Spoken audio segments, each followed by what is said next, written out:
First, remove the housing of the laser marking machine while keeping the device powered on.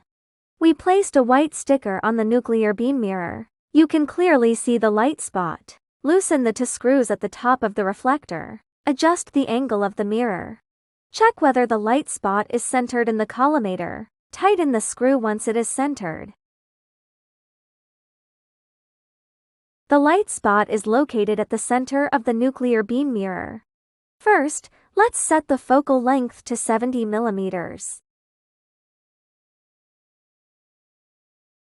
On the control panel, select Draw, then select Rectangle. Set the side length of the rectangle to 100 millimeters. Click Guide Light. The guide box is currently not displaying properly, so let's make some adjustments. Loosen the two screws above the mirror to adjust the angle. Tighten the screw until the guide frame is fully aligned with the rectangle. Let's remark it and test it again. To adjust the nuclear beam mirror, first loosen the screw at the top of the mirror.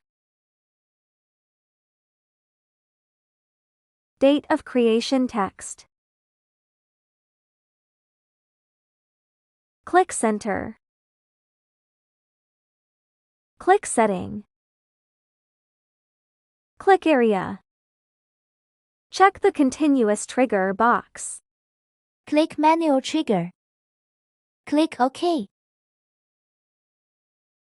Adjust the nuclear beam mirror. Find the angle that provides the best light and tighten the screw.